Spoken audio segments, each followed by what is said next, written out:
Steps in calculating short circuit current. Step 1. Prepare system diagram. Step 2. Draw impedance diagrams.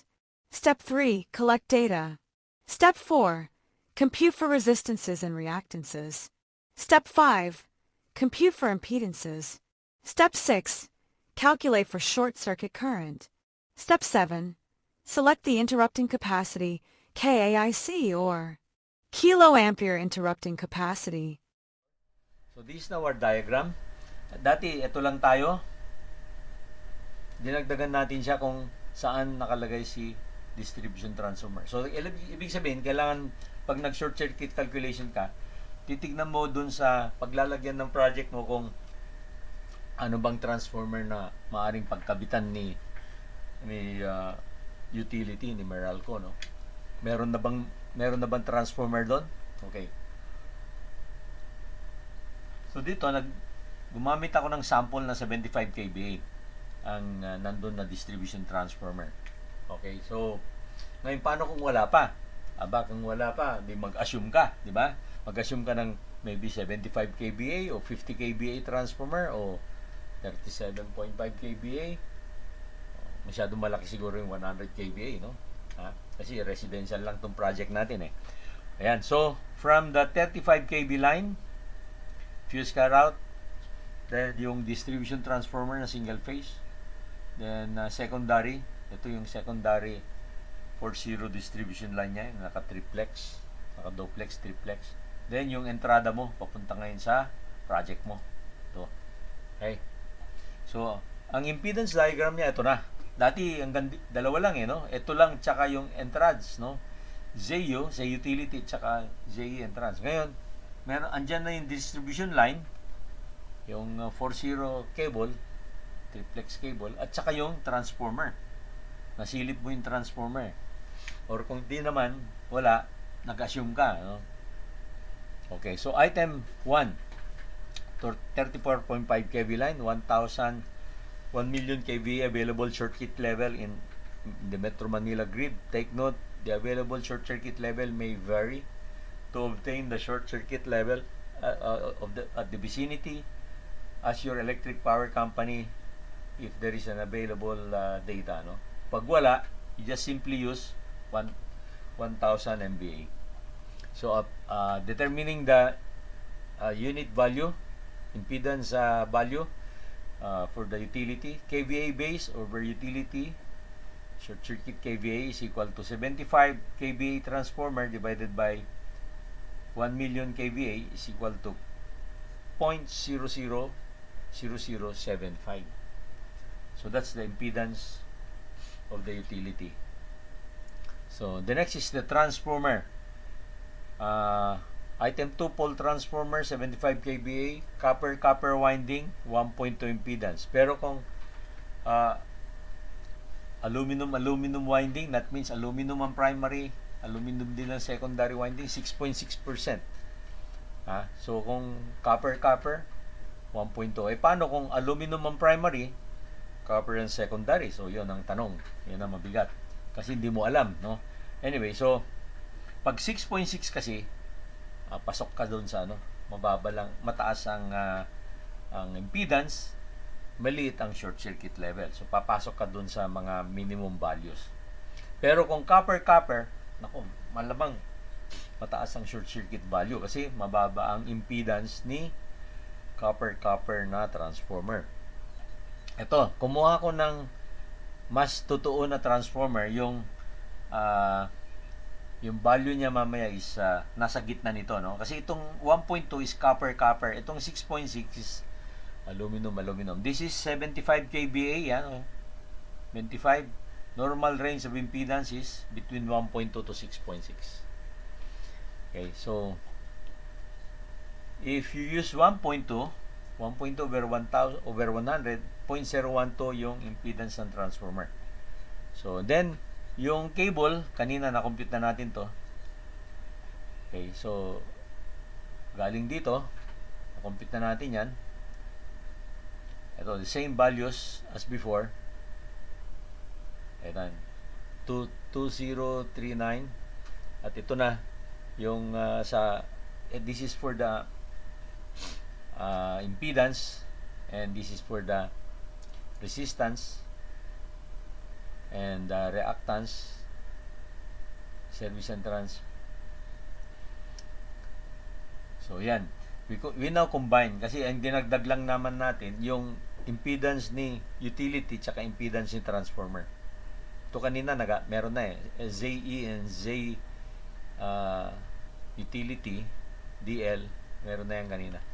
So when you add that, the utility impedance plus the transformer impedance, yan, lumaki ang total impedance at the point of fault, 0.019747. So when you apply here 230 over 0.019747, 11,647.33. Okay, so that means medyo bumaba yung fault from 33,000 amperes kanina, 11,647. Kaya lang, lampas pa rin siya sa doon sa 10 kaik ng mga breakers. Diba? Remember yung puting breaker, 6 kaik, yung black na breaker, 10 kaik, yung 100 amperes, diba? So, anong gagawin natin? Tignan natin yung impedance ng transformer na copper ang primary winding at aluminum ang secondary winding. Ito siya. Nakakuha ako ng general purpose na transformer. Ito. Typical performance data, general purpose, 966 design. So, 75 kVA ito. At ito yung impedance, 4.4. Yan o. Percent impedance, 4.4. Okay, so apply natin So, 4.4 over 100 or 0.044.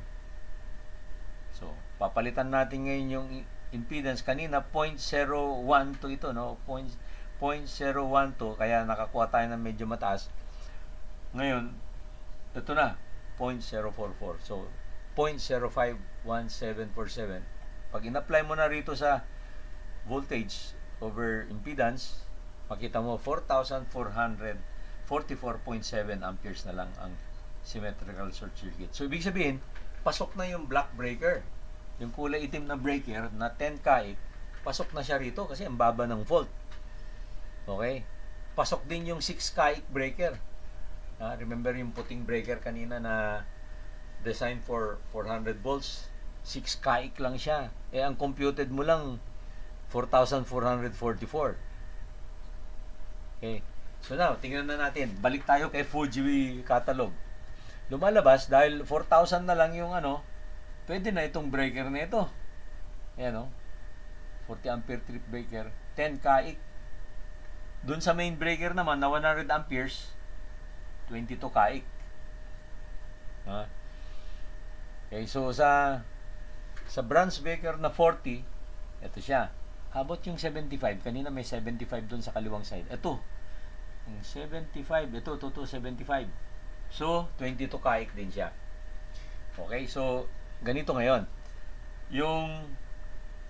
Ito mali ito. This should be 22. Itong 10 na ito should be 22. And then ito, 22, 22, ito 10. Okay. Tingnan natin, baka tama itong 10 kaik. Let us go back. 10 kaik, 75. Pero ito siya 75, 30.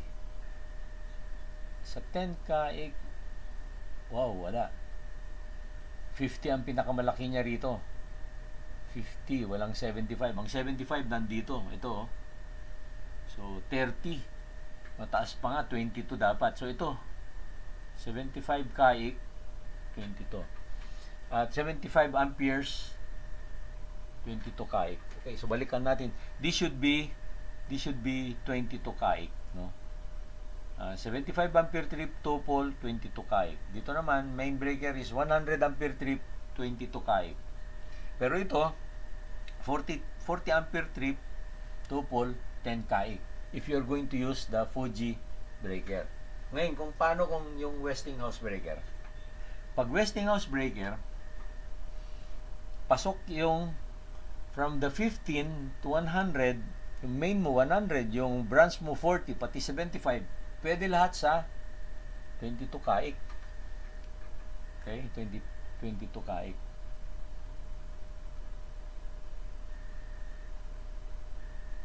Wow, pwede rin pala itong ano, let me see. Dito, oh.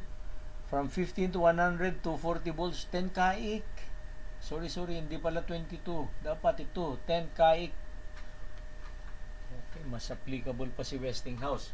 Okay, so Westinghouse, 10. Ayan. Ayan pala, 10 kaik. Sorry. ang nabilugan yung 22 kaik, dapat ito. Palagay ko gumalaw yung ano. Sorry, no. So, 10 kaik, ito, 10 kaik. Yung main breaker, 10 kaik. Yung 75, 10 kaik. Yung 40 ampere trip, 10 kaik din. So, lumalabas, baka mas mura si Westinghouse. Puro 10 kaik eh. 10. Samantala si Fuji, si Fuji, 22, 10. Diba?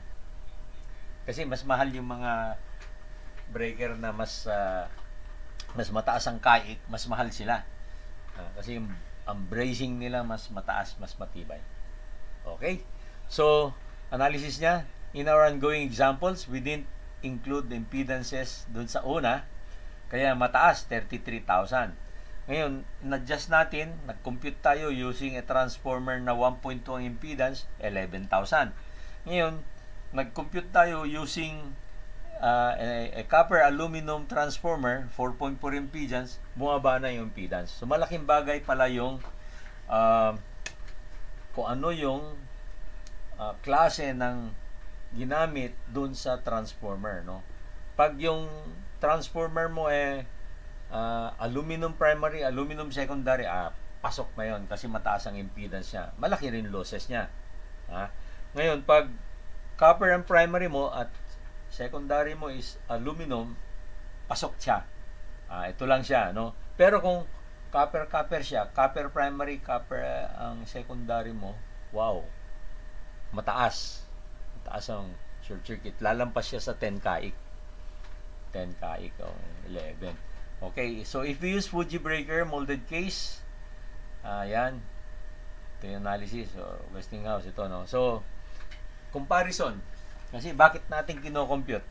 Pagka yung una nating ginawang calculation, 33,000, 85 kaik, ang presyo ng breaker, 5,325. Pagka kunyari yung computation natin na huli na 4,444.7, 10 kaik na lang yung breaker ni Westinghouse, 2,820. So, pag tamad ka mag-compute ng accurate na short circuit, mataas ang kaik mo, mahal ang breaker mo.